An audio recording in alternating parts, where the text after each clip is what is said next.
欢迎收看《寰宇全世界》，带您走进全世界。全球各地的观众朋友，大家好，大家平安，我是何荣。两岸大事国际焦点深度剖析，打开视野。透过 YouTube 收看朋友，请您帮我们按赞、订阅、加分享，动动手开启小铃铛。也欢迎您告诉我们在哪个城市打卡收看。当然，欢迎大家多多的表达您的看法与观点。好，来欢迎今天三位来宾。首先是前大使、资深外交官谢文基大使。何荣好，各位朋友大家好。另外，文化大学新闻系教授庄伯仲老师，很高兴来到这里。还有美国共和党前亚太区主席方恩格 Ross。大家好。好，我们都知道，在这个礼拜呢，其实看到美国政府有一件大事啊，就是联邦政府的关门时间终于结束。这次长达43天啊，上一次关门呢是35天，不过这次呢当然更久，创下史上最长天数纪录。这段期间不但出现了航班大乱、经济停摆，民怨更是沸腾啊。像美联社跟 NORC 的民调也显示，最近美国民众对川普政府施政的满意度大幅下滑。现在最新的民意调查的满意度呢，剩下33%。而其中呢，造成美国民众强烈反弹的原因，有一个很重要，就是食品的价格实在太贵了，居高不下。经济学家就指出说，高关税是造成这些问题的原因之一。那么企业呢，明年就会把完整的成本要转嫁给消费者。目前这个涨势还没结束，物价连续飙涨的压力，当然也围绕在川普的关税议题啊。再度也看到，就说最近呢，川普又决定要先全面豁免包含牛肉、咖啡，总共有100种食品的高额关税。那另外一个呢，就是造成集体不满的原因啊，是失业率的问题。ADP 研究机构公布了最新资料显示，美国企业10月份平均每周裁员人数超过了1万人。密西根大学的调查更是指出，高达71%百分比的这个受访者预期在未来1年失业率还会上升。这也显示出美国现在就业前景陷到了这个寒冬。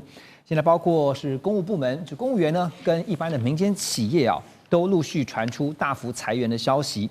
而在这个情况之下，这2天看到白宫突然宣布说，10月份的就业报告还有 CPI， 就是消费者物价指数将不会公布，而且可能是永远不公布，但有可能嘛哈。这个白宫理由是说呢，因为现在政府关门资料做不出来，但各界质疑的是，美国因为经济太惨了，所以不敢公布，是这样吗？2项重要的经济数据为什么会选择在这个时候盖牌呢？大使，我的推测就是因为出来的结果会不好，所以就不公布。所以以前数字也不好看过啊，对不对？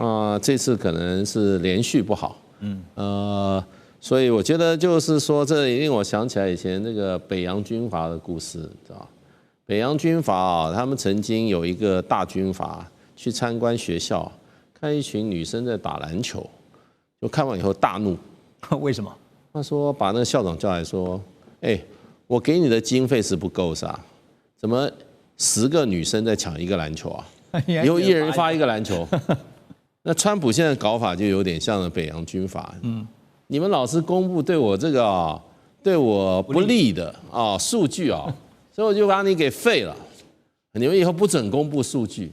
所以这种做法，这个美国没想到。不过你要知道，这些公布数据这很重要的，因为美国参加一些国际组织，你这个政府要有一些数据要提供的。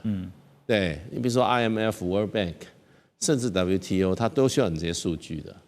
那不过我觉得这个东西不是那么简单的，因为如果说你这些就是说政府的数据不提供的话，那有些私人数据会影响经济更严重对，你这个各种经济的平等那对于你的经济打击才严重了。各种经济平等，如果说这些民间公司的对各种的经济平等，他给你这个美国债务平等给你降的话。那这个对川普来讲，他就没有办法了。所以我认为就是说，他这个不公布我看这个报道说是永远不公布。我觉得这个川普目前可以这样子的做法，看起来只能等到明年底的那个期中选举了。因为现在压到明年期中选举前都不公布。对，因为事实上的话，美国国会不吭气美国是一个制衡的社会，那除非有人去美国的法院告。就跟他这个上一次他这个就最近要在最高法院要判决的他有关他的这个关税案子，对，有人去告，那就由司法来解决。那所以目前为止的话，看起来他这个政府行政部门他不作为，你好像也没有什么办法。那美国现在政府为什么出这么问题？我想就是说，他们从来没有想到过总统会出现像川普这种总统，所以作为，所以变成美国的制度啊，防弊的地方的设计不够。对，所以他很多地方就变成。他也找到了，川普也找到了漏洞，我就不公布。你怎么办？因为我们现在讲的是两个非常重要的数据啊，这个数据也常常被联准会当作这个调降或调升利率的一个重要参考。一个是就业，一个就是物价指数哈。那所以盖牌就是经济就会变好吗？这不可能嘛，对不对？川普说经济的确是变好，你不相信他吗？你相信吗？不能说川普这次回来执政是完全就是经济方面完全没有成果，毕竟这么多不管是美商公司或外商公司有宣布好大的美国国内投资案子，这个也是会创造就业机会，对经济也是有好处，但是这个需要时间才会真的有实质的感觉或在数据会实质的反应。但是不能说他政治完全是失败了，所以他常常强调好的那一面，当然他不会强调负面的新闻啊。但是经济是的确是有负面新闻，只是政府不公布呢，像刚刚大使有提到，有很多私人机构还是会有公布数据啊，不管是大学或投资银行等等，这些数据早晚还是会。但是官方的数据都不公布的话，那是只是因为现在因为关门，可以说是一个理由。当然是可以，总统想说什么他就可以说什么。那会一直像大使预测的，到明年期中选举前，会因为影响选情而选择都不公布。我个人认为，今天或这几天、下个礼拜到年底发生任何经济或政治方面的事件，不会影响到明年的期中选举，因为时间太远了，而且不会有影响。因为明年还有很多事情会发生，我们可以相信川普会带来很多不同政治方面的正义，对不对？所以不管今天发生什么，明年会有很多事情会发生。所以他为了拉抬选情，他可以做任何事情。我不知道他明年会做什么，会说什么，但是我的意思是说，因为太多事情会发生，甚至我们不知道政府会不会在明年2月初再关闭了。不能排除，所以今天发生什么事情，到时候选民不会记得，他们会记得明年的上半年或下半年发生的事情。不过刚刚提到说有100项的这个商品啊，特别是跟食品相关的，全面就是豁免啊，那是不是他也意识到说，其实物价是有可能会飙涨，所以赶快先把它压下来啊。所以我们看最近几天啊，很多人在讨论的不是政府关门而已，他们是讨论复续的事件，比如说航班取消或者通膨，政府部门运作当然是影响到很多人的生活，但是不是影响到所有美国人的生活。政府部门但是这个交通问题、航班问题或者通膨的问题，所有的人都会受影响，所以我相信川普为什么宣布这个食品豁免，那很明显，他幕僚团队有跟他说，总统，这个的确是一个政治事件了，那我们真的要调整，那川普就做下决定了。OK， 好，所以这个经济数据，尤其是重要的2项经济数据啊，就业，就是跟就业有关的失业率，还有包括 CPI 啊，这个消费者物价指数这个部分呢，暂时不公布，而且有可能这个到明年期中选举前啊，因为大使预测说，搞不好因为选情的考量，都把它盖牌。可是现在呢，在这个盖牌的同时呢，亚洲最近这2天有一个新闻啊，跟台湾也有关啊，就是有外媒报道说，美国要求台湾投资美国的金额现在出来了哈，是介于韩国的3500亿美元跟日本的5500亿美元之间。3500亿美元呢是什么样的概念哈？这个大家也算了一下，大概是台币10.6兆左右。可是台湾的经济规模比较起来的话，你根本比不上日本跟韩国。所以呢，像日本投资5500亿，占了他们整个 GDP 的比例是14%。南韩呢，这个3500亿占它的 GDP 比例呢是20%，五分之一左右。可是如果台湾同样假设是以3500亿，就以最低来讲的话，那就是占了台湾 GDP 啊，因为台湾 GDP 大概是8000亿美元左右哈，所以大概是43、46到73%，最低大概就是43到46。好，就被质疑说这个哇，现在台湾就被当成提款机哈。这个美国不是说台湾也是最坚强的这个朋友伙伴吗？怎么把台湾当成了提款机啊？但是看看日本，看看南韩，不也是如此吗？大使是这样吗？是没错啊。韩国现在外面传言说日本的5500亿的1000亿已经到位了。那到位的话，这个钱的基本上还是属于日本的钱。那就有点像是借款了啊。可是问题就变成拿去投资，获利的话90%给美国，10%给日本。也就是你这个钱你要拿到日本去投资，那日本今天就把1000亿就汇过去了。那这个钱没有问题，是你日本政府的钱，可是你要在美国就要在美国用，对，然后9%的获利是美国，1%是日本，现在目前是这个安排，对，那我就在想说，日本这1000亿美金他拿得回来吗？他可能也拿不回来，对，所以名义上是这个钱的所有人还是日本，可是这个钱你就要拿到美国去用。也就是说，你今天你有钱，对不对？你不能存在银行，你要拿到我这边来，而且给我用。对，所以现在去了1000亿啊。那你们这边讲的也很对，就变成就是说，台湾为什么要拿？我们就来讲的话，这种东西有的时候说，你的总额是这样一回事，可是人均的话，我们太高了，对不对？我们第一个，我们人口2300万，日本是1亿1000万。韩国是5000万，我们2倍多，2倍多的人，所以人均我们比日本跟韩国高很多啊，对不对？然后就 GDP 来讲的话，我们这个是我们的 GDP 的46%到73%，对，我们的 GDP 不过才8000亿，那日本跟韩国的 GDP 都远高于我们，日本是将近4兆多美金啊，对，所以在比例上我们是拿的比日本、韩国都多，对。人均也好，占 GDP 比例，而且是高好多倍，所以呢，那我觉得这个谈判的过程中，为什么我们这个政府没有跟美国解释说，你要我拿的话，对不对？第一个，你用一个 GDP 来做一个对比，对，我不能跟韩国、日本，因为我承受不起嘛。然后另外一个就人均来讲，你不能比日本、韩国高这么多，所以呢，我觉得这个如果是真的话。那这个谈判要好好检讨。所以这个是不是就是常常 Ross 在节目当中跟我们分享的在美国人的眼中，台湾很有钱，真的很有钱，所以台湾就是提款机，就这样吗？台湾是否提款机？我相信大使还比我熟，毕竟他以前驻美代表台湾，所以他应该知道美国不管是军国方面，美国智库学者，美国农产业。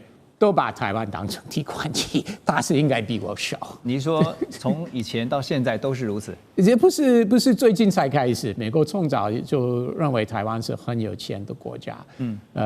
而且最近几年台湾的经济数据都那么漂亮，对不对？经济成长率、出口金额等等，数字都非常非常漂亮。那当然，不管是美国、日本、欧洲，都认为。台湾是非常有钱 ，OK， 尤其川普认为台湾赚了美国很多钱，可是为什么川普没有想到的是，在这个赚钱的背后，其实是美国在这么长期以来，在全球他找代工或者说他的分工的这个制度所造成的结果呢？这个历史跟或过去跟将来未来，川普一点不在乎，他是看今天跟以后，他根本不在乎过去台湾是这么赚钱，因为他知道台湾今天手上很有钱，带给美国一部分。而且不只是台湾，其实包括像日本、南韩都是如此啊。就是向来被美国认为是盟友、朋友、伙伴的。只要是美国认为你赚我的钱，你就必须要付这么高的这个投资金额？其实不是只是这样子，也有国家安全的考量。这个是以前比较少会人会讨论，但是不管是因为疫情或稀土中国限制稀土出口，那很多人，包含川普那个阁员也公开说，其实拜登政府的商务部长也有公开说很多次，美国以后不能依赖特定一个地方提供大部分的最新晶片、最新科技的、最先进科技的晶片。对，所以其实这个也是一个国家安全的问题。那美国在向台湾施压，半导体在部分的这个供应链要移到美国去了。但是还是有一个重点，那就是川普他依然不在乎日本、南韩、台湾过去是怎么赚钱。他是在意他自己的国家安全跟国家利益，还有是吗？还有未来了，对，他是看未来。好，所以他真的是希望很多制造是回到美国去了。对，所以庄老师，您觉得哈？因为现在就讲到说，我们都看到就是说，不管是3500亿也好，是5500亿美元也好，大家看到是那个庞大的天文数字哈，但是这种天价数字背后，其实要思考的更多的是不是应该在台湾这边的产业危机，包括说相关的对于一般广大台湾民众的影响哈，怎么看呢？因为大家也讲说，既然我们要付出那么多，那所以应该换得相对的安全保障，但是有换到吗？的确，不管是5500亿还是3500亿美元，都是天文数字，骇人天文。不过我特别去查核哈，那发觉恐怕要先打个问号，因为这个消息出自于11月12日的那个 Politico 这个新闻网站里面，那并不是出自于 New York Times 纽约时报或 Washington Post 华盛顿邮报的这些主流报道。那当然了，有几个可能啦，这个新闻只是一个捕风捉影。好，那第二个可能就是说美国官方释放出来的，因为新闻报道里面写的是一个匿名的人士，熟悉台北贸易的匿名人士所放的消息，也没有写说谁讲的。虽然有刊登的媒体，没有注明消息来源，所以有没有可能是美国官方故意放出来的一个消息？因为有可能把这个价码、筹码贴得很高，到时候跟我们台湾谈判的时候呢，再把它杀价、降价，让我们满足一下。好，那也有可能是台方放的消息，因为我们经过5轮谈判的，那状况怎么样不晓得。好，那会不会预先打预防针？好，那让大家知道说有苦日子要来了，到时候结果出来没有那么惨，大家觉得比较宽慰一点。不过刚刚主持人问到了，如果真的这样有什么好处？当然硬着头皮讲，第一个好处就是关税减免，那我们的产品进入美国市场自然而然有比较高的竞争力嘛。第二个呢，这个可以强化台美关系。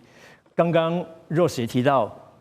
台湾长期以来被美国当成 ATM 提款机，好，但是也有人讲说抱美国大腿，但是平常心讲了，除了美国大腿可以抱，你不可能去抱俄罗斯的大腿，也不可能去抱印度或中国大陆的大腿嘛，哈，这也是地缘政治里面的无奈，也是未来有可能的新冷战或隐形的科技战争所做的不得不的抉择。当然了，也有风险，第一个是巨额投资带动了一个强大的风险，第二个有没有台湾因此而产业空洞化，让我们担忧。那再来就是这个过程都很黑箱谈判，并不是很透明。那特别补充一点，台积电要到美国设厂，我们都很舍不得，好像老爸舍不得嫁女儿一样。但话说来啊，台积电它有70%到80%是外资啊，当然所有权跟经营权是两回事。但是既然是外资为主的一个产业，我们还是要面对现实，不能一厢情愿，自己觉得心酸而已。所以从这个我们刚刚所讨论的内容来看哈，其实就是可以看到说，川普或者说美国的谈判逻辑其实很简单，就是一开始的拉高姿态啊。你看从32%一直到20%，现在又传出有可能呢到最后的15%，就是一点一点降，可是让你觉得说好像你有赚到，但是呢你最后赚到的就算是15%，可是你换到的是天文数字的投资，你还觉得自己是赚到的。但我们要问的是，台湾准备好了吗？马上回来。欢迎大家继续回到环宇全世界。好，我们说中美两强的竞争，未来 AI 尤其是科技方面啊，绝对是重中之重。所以全球都在疯 AI， 但是会不会疯过头了？因为这个 AI 是不是有泡沫化的危机？这几天的全球股市啊，上演了一场像 AI 的大逃杀。辉达市值半个月蒸发了1兆美元，另外像帕兰泰尔还有超微、美超微是全线崩跌。最致命的是45家云端 AI 半导体大厂平均本益比飙到23倍，但是他们的获利只成长了13%，显示股价的上升跟基本面呈现严重脱节的情况。警讯还不止如此。韩国交易所罕见的对 SK 海力士发布了投资谨慎的提示。另外，新加坡金管局也警告 ，AI 的估值偏高，恐怕会引爆信贷危机。而这个大卖空主角叫 Michael Berry 呢，他居然是放空辉达，那放空刚才说的这个帕兰泰尔。那帕兰泰尔其实它是一家软体跟技术的服务商啊，整个市场的气氛突然变得很不一样啊，大家都在想说是到底是会获利，还是陷到了一个瓶颈，是不是 AI 开始有泡沫化的危险？好，那么这个讲到了 AI 泡沫化。大使，因为我们曾经在2008年啊，就08年那时候，.com 这个网络泡沫化的危机哈，大家感觉好像会不会是又来一次这样的一个泡沫化？您觉得怎么看？这有不同的说法哈，不过一般的认为就变成就是说，最近的这个美国的大的 AI 公司之间哈，彼此互相投资的例子很大，而且金额也很大。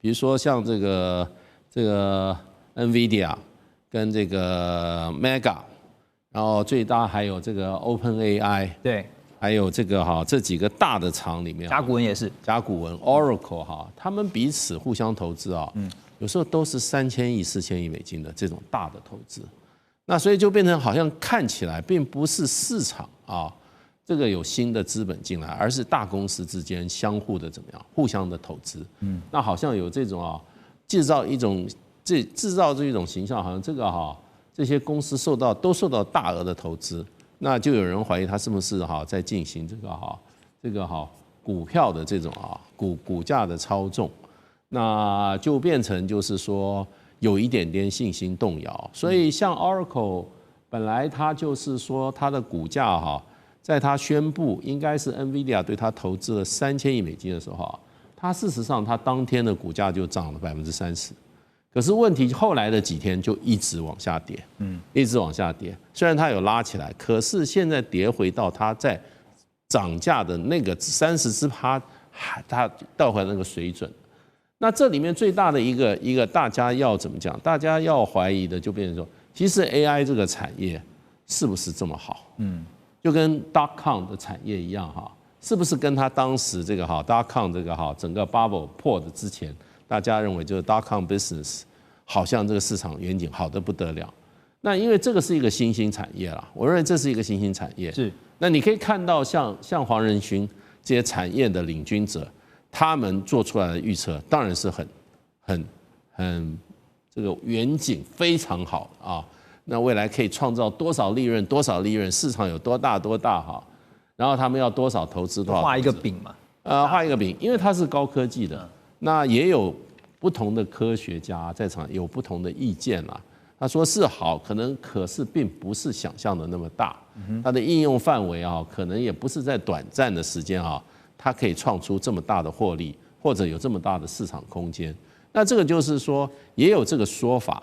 不过我看最近有一个就是 Goldman Sachs 的一个报告他们认为这个现在的 AI 产业并没有 bubble。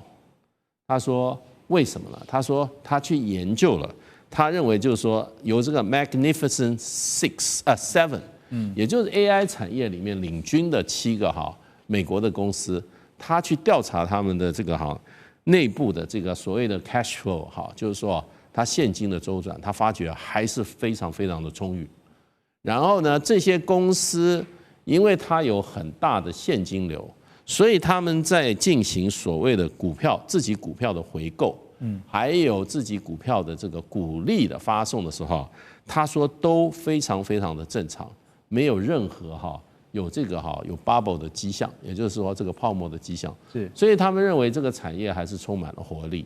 那当然就外界的一个比较大的一个就是说大家比较诟病的就是说。这几个大公司之间相互的投资，相互的投资，而且金额非常的大。那对这一点有产生怀疑。那至于 AI 产业是不是如他们这些主要的这些黄仁勋或者几个这些领军人物，他们所描绘出来这么大的愿景可能要打个问号。有人在怀疑，可是看到美国的这个国家还有中国大陆几乎都是全力在投入这个 AI 产业，没错，认为是一个下一阶段人类的产业的最主要的领军产业的情况下。而且就这个中美两强来讲的话，也是未来在竞争国力上面的一个非常重要的关键呐。关键，这是一个关键产业。那中国大陆也是大量的资本投进去，所以你要光说美国人说这个产业说那么好，你会怀疑的话，跟你看中国大陆哈。好像在作为上跟美国也是一样，全力投入的一个产业。所以我们说，AI 如果是未来的趋势的话，当然现在大家一窝蜂的投资，还是必须要注意到风险啊，特别是债市最近有一些端倪啊。美国银行这个首席策略师啊，他就指出，他说 AI 巨头呢，在这一年啊，拼命的发债啊，包括刚刚我们点到的几个哈，像 Meta 啦、甲骨文啦，甚至是云端巨头等等，都在借钱。那问题来了，就是说呢，如果说 AI 这么赚钱的话，为什么大家还要疯狂的来借贷啊？尤其是他们提供了一个数据啊，甲骨文的债务股本比居然是高达500%。那市场也惊爆出呢，像是 Meta、Google 跟微软呢，都在延长设备折旧的年限。那透过这样的方式，希望能够达到美化财报跟获利数字的目标。所以股价高。获利又被垫高，那刚刚提到说，虽然有现金流，可是现金流到底真实的数字、真实的状况是如何？哈，大家才会因为这些种种的因素去考量到说，会不会有可能泡沫化呢？现在这还是一个问号，就是既然它是一个趋势，既然大家都要投资，可是为什么 AI 的泡沫现在大家讨论就是从债市端呢来看，有没有可能会引爆的危机？这部分庄老师是刚刚主持人讲到这个 Oracle 的债务股本高达500%，就相当于这个营运的债务是股东权益的整整5倍，听起来吓死人哈！一般企业应该早就垮了哈。那 AI 很花钱，我打个比方，就好比说在一个富丽堂皇的歌剧院里面上演音乐剧，那观众满坑满谷拍手叫好，就歌剧院老板抱怨说会赔钱，会倒闭。为什么这样呢？因为 AI 啊很花钱，第一个花在硬体设备方面。NVIDIA 的这个晶片啊，单体啊，我们讲到那个 H100，我刚一查，报价就3万美金起跳。新一代的这个 V200是5万美金起跳，而且单片晶片无法运作，你买一个最简单的 server 要8片，好，8片乘一个 server 要50万美金啊。那你买这些晶片硬体之后还不够，还有一个 data center 资料中心，好，给它储放，包含电力，还有巨量的一个冷却系统啊，像那个中国贵州那边就有3栋来当 data center， 主要是省电哈。那具有了一个冷却系统，还有网络流量，还有这个新建设施，所以这个东西很花钱。第三个呢，人才的研发、培育、挖角又要花钱。那这钱花下去之后呢，现在的 ChatGPT 一个月才给你收20美金嘛，然后 Pro 的 Professional 才收200美金。那纵使有钱赚，也是杯水车薪，而且还有个时间差，你可能1年后、2年后、3年后才入账。所以第一点。有这样的问题。第二个呢，债券到期，因为长久以来资讯科技产业习惯去借钱，因为属于低利时代。那你低利借贷，这个债券到期之后，就只好再借更高利息的高额债券回来抵，又花一笔钱。对。再来就是你有可能要发股利啦，或是要 buy back， 要买回库藏股等等，又要花钱。所以为什么财务报表不好看？就是这样。当然，主任刚刚问到了，这种搞法是不是压住成本，还是掩盖亏损？坦白讲。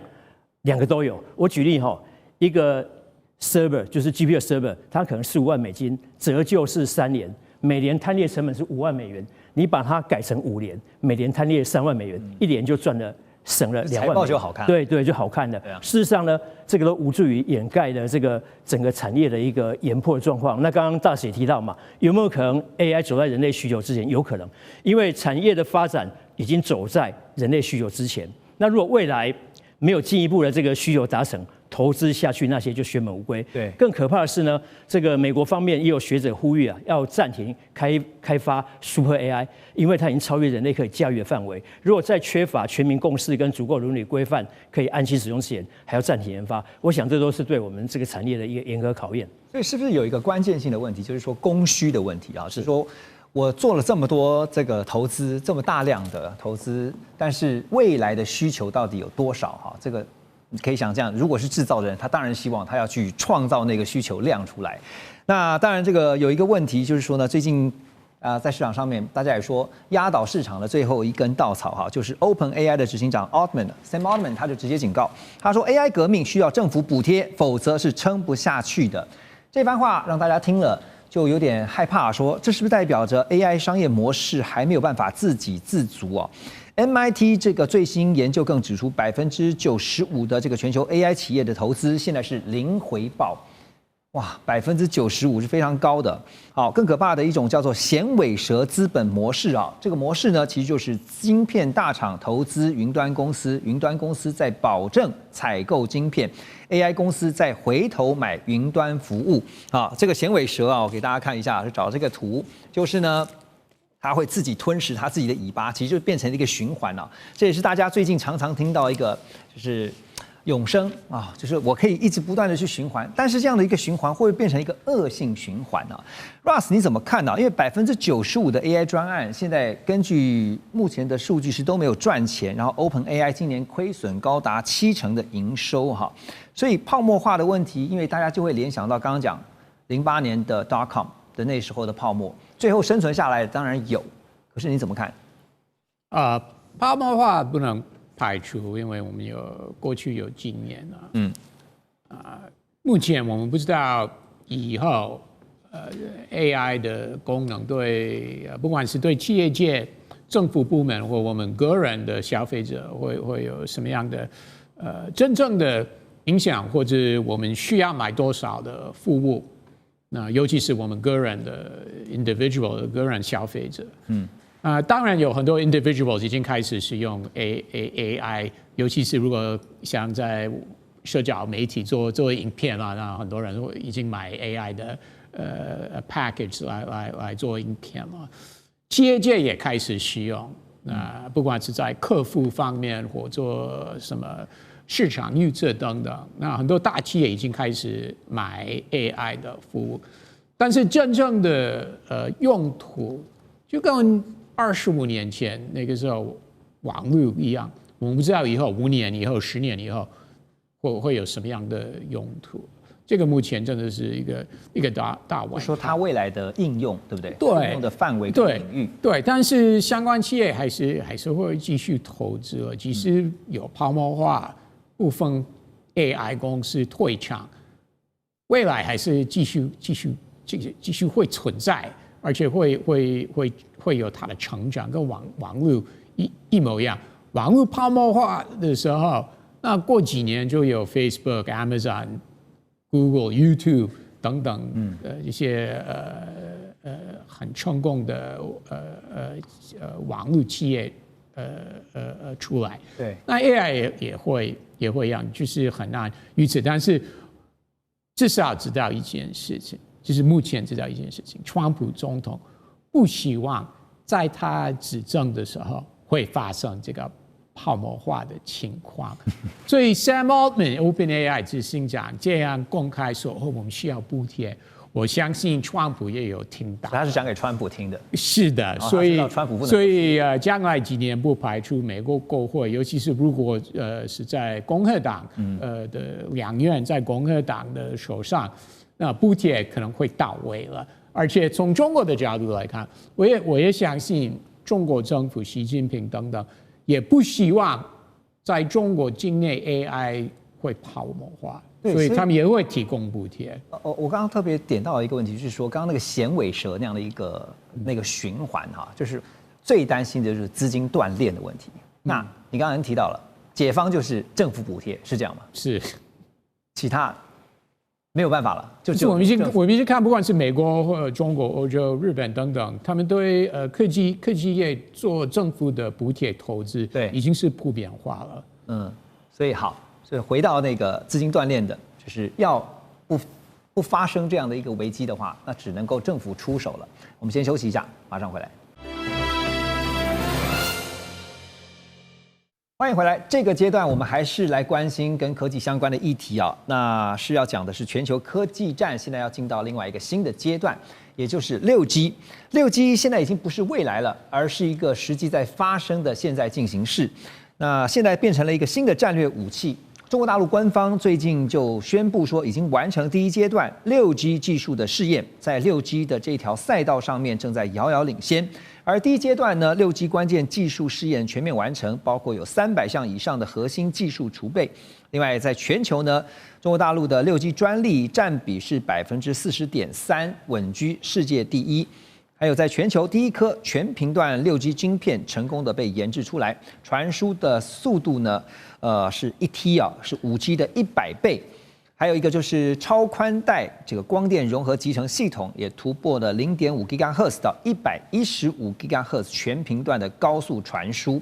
好，所以在这个时候呢，像全球要来宣示的一件事情，就是在6G 的赛道上，目前中国大陆是遥遥领先其他国家的。但是要如何在6G 这边拿到技术的话语权？因为我们刚刚特别提到了中美现在在科技竞争之下，哈，两强都想要争霸，但是也因为这个态势呢，让全球现在走向了好像这个脱钩的一个国际现实啊。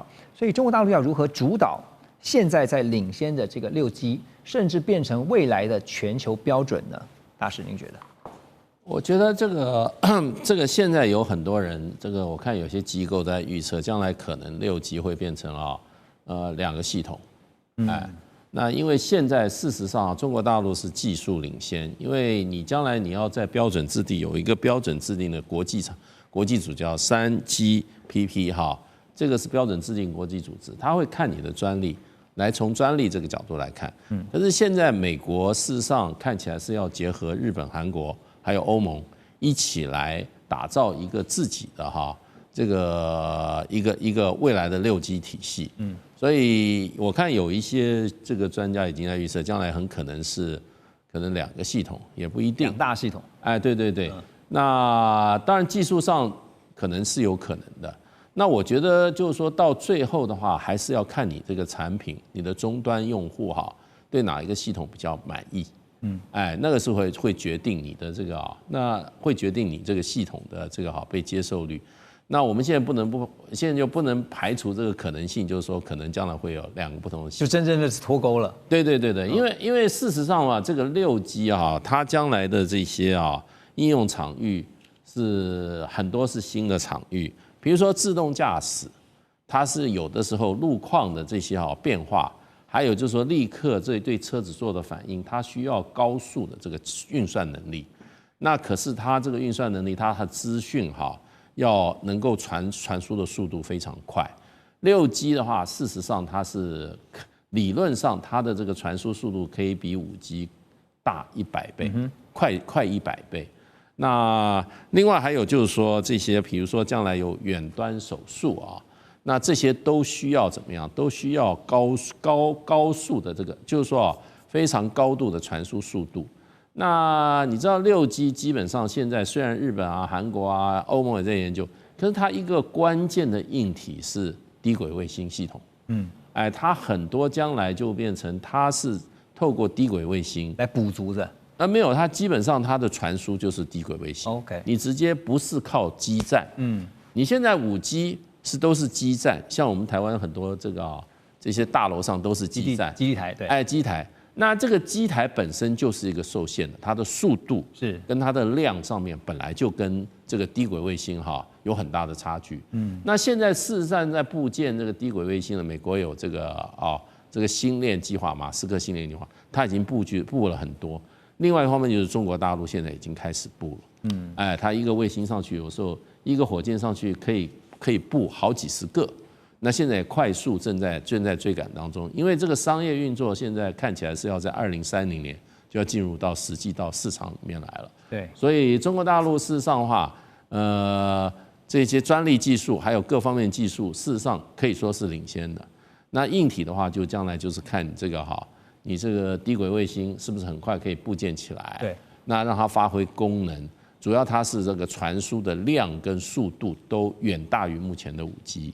那对于很多这些比如说远端手术，它需要这种非常精准、快速的这个讯息传递的时候那这个只有6G能够可以满足这些这种新的应用的需求。对，那所以我觉得最后中国大陆事实上话，是不是可以跟美国抗衡的话，我觉得中国大陆永远有一个优势，就中国大陆永远有足够的市场，就跟今天华为一样，华为照样非常非常的大卖，还有它新的这个可是华为的市场主要是中国市场，中国就有15亿人啊，对，14亿人，所以我觉得只要中国有这么大的一个市场啊，我觉得美国即使要结合其他的国家哈，要跟中国大陆做抗衡的话，那可能还是会蛮吃力的。而且中国大陆像今天华为的手机，它今天不管是手机还有鸿蒙系统啊，它是自己的作业系统嘛，那就等于说另外一个 system 啊，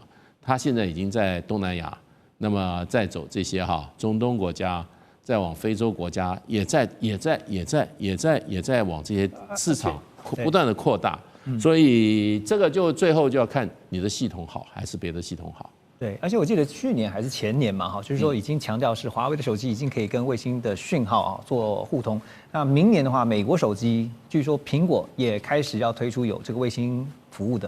因为刚刚这个大使有提到说，基地台就是看就是覆盖率啊，你怎么样能够去让你的覆盖率越来越广啊，就是让这个通讯不会受到阻碍。所以现在在5G 这个部分呢，目前的状态是美国输给中国大陆，但是呢，6G 呢，美国想要翻盘，那但是有没有办法弯道超车，重新拿回这个全球的领导地位啊？现在从专利上面来看的话，是还追不上中国大陆的，因为最新的数据有一个显示说呢，中国大陆的6G 专利占比是40.3%，那美国是35.2%。所以美国的国安专家很担心的是，如果6G 的标准被中国大陆未来如果真的主导，那未来20年美国科技权力将会大幅的削弱。现在日本讲到同样的专利的话，日本有9.9%这个占比，欧洲是8.9%。所以刚才大使特别提到说，美国现在的战略可能就是要拉拢，包括就要联合像是日本啦、欧洲啊，大家一起建立自己的6G 标准，也就是未来真的有可能就是中国的一套，美国的一套。因为我们说这个强国制定规则，弱国则是被定义。Russ 怎么看？因为美国现在要拉拢，现在包括讲说欧洲也好、日本也好，这些盟友来制定自己的6G 标准，但是这些盟友要加入与否，当然他们会有自己的自身利益的考量。可是如果只靠中国威胁论，因为常会说有国安的疑虑，光靠这一点，其他的盟友就能够被说服吗？盟友会跟着美国了，这个我没有什么质疑，这是一定的。啊，不管是西欧国家、大的国家，比如说德国、法国、英国、意大利，这个问题他们一定会跟着美国。啊，日本、南韩、台湾都会。但是大使刚刚有提到，战场是在东南亚、非洲、南美洲。那比如说非洲啊，那我们知道非洲国家很多非洲国家跟中国关系是非常好，还是很欢迎中国来投资了。虽然西欧国家已经警告说有这个债务陷阱了，这个 debt trap， 但是还是有很多非洲国家欢迎中国投资。那我相信6G也会一样啊。虽然到时候美国会说啊，你最好不要接受中国6G了。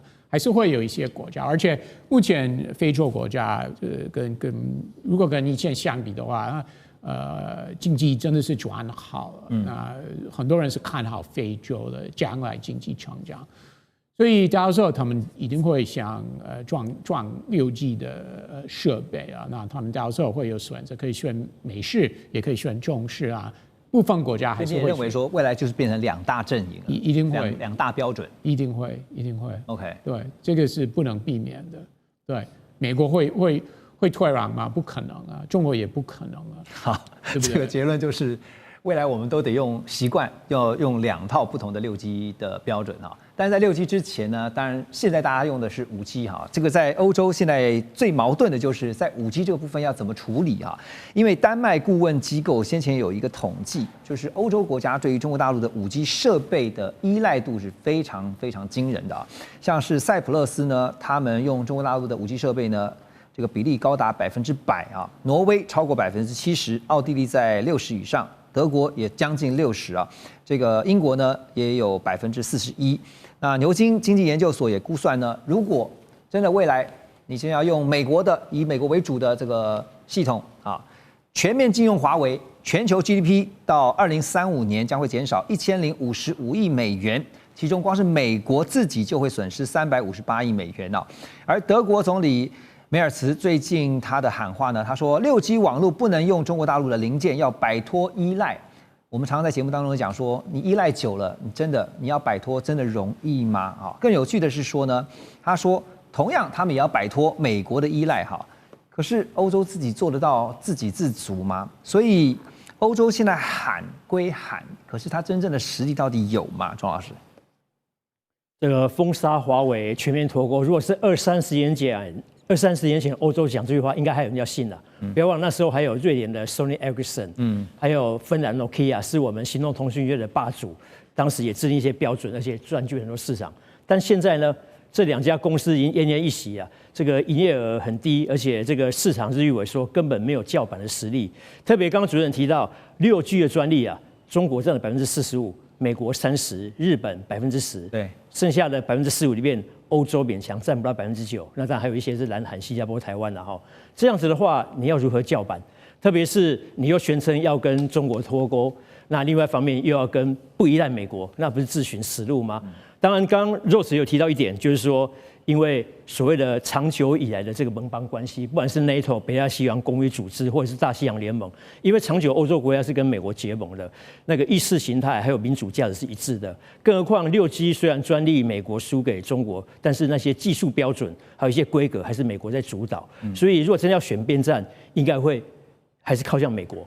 好，那但是跟中国是部分脱钩，不可能全面脱钩，不然会蒙受巨大的损失。当然，中国还有非洲、中东那些国家可以经营，特别是应该记得吧？去年9月，真主党的干部不是因为呼叫器跟对讲机爆炸吗？炸死40个，2000多人受伤嘛。对。那是为了避免手机被以色列监听、被追踪行踪，而采用传呼机，甚至还暗杀。对啊。那这个事件之后呢，当然还扯到我们台湾了，因为我们台湾的金阿波罗所生产的传呼机，但我们是委托匈牙利代工，被摩萨德以色列特工植入微量的强力炸药而导致的。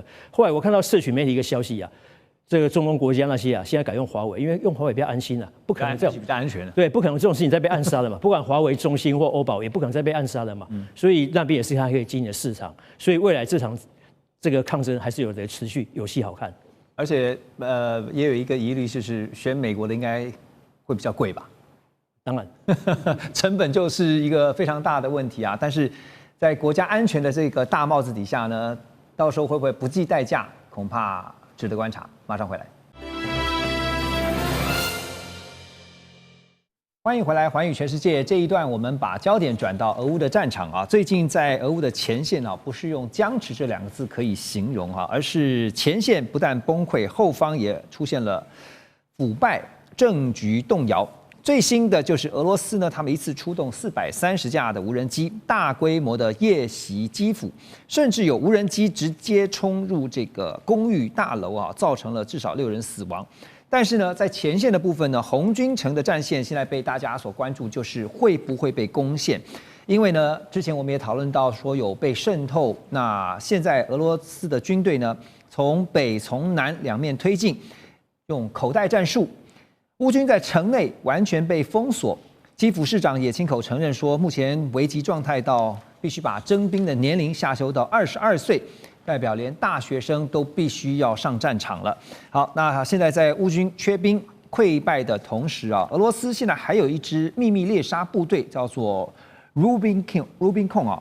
这个他们是认为说是个王牌啊，因为他们专门追杀乌克兰的无人机操作员，所以他们任务很明确，就是锁定无人机的操作员，而不是无人机的这个设备。因为操作员被击杀的话，无人机就战力归零。所以呢，乌军现在最依赖的侦察跟精准火力啊，就直接被干掉了。那现在呢，俄军的攻击模式转而像在雾天突袭，还有无人机饱和跟压制火炮3合1的战术。乌克兰的第68旅也坦诚说，根本没有办法用侦察影像确认战场的情况，而俄方的无人机跟飞弹啊，也开始针对基辅的关键设施展开一连串的攻击，所以有一个关键点，大家一直在讨论的，就是红军城啊，现在会不会失守啊？是不是进入倒数计时？那也让人关注的是，万一红军城一旦失守的话，会不会就是兵败如山倒，变成了一个骨牌效应？庄老师怎么看？如果综合国际媒体的报道来看，的确，红军城已经进入最后的倒数计时了。那台湾媒体有几家跟执政党路线比较接近，偶尔还会放送一些对乌军有利的正面消息之外，其他都是一面倒哈。不过我们特别介绍一下红军城哈。台湾媒体有会把它介绍成波克这个罗夫斯克，那是乌克兰的翻译。对，那因为这个地方是当年是二战的时候哈，苏联红军对抗纳粹德国的一个战场，所以二战结束之后把它命名为红军村。1962年又改名叫红军城。那后来这个地方又划归乌克兰，但因为为了类似台湾转型正义嘛，要清除共党当年的威权啊，所以要把它改成叫波克罗夫斯克，一个当地的一个。崇拜圣母的一个教堂的名字哈，但因为台湾的媒体用两个名字都用，造成一些混淆。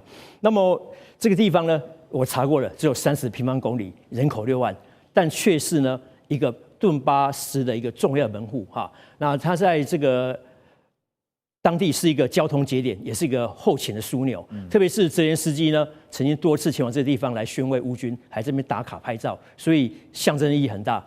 那刚刚主任也提到所谓的无人机猎杀部队。我们如果看新闻片段可以看到，那些过去的无人机猎杀是无人机猎杀无人机，用自爆或是射击的方式把无人机搞垮。那现在只是猎杀操作员，因为再怎么猎还是要有人操作。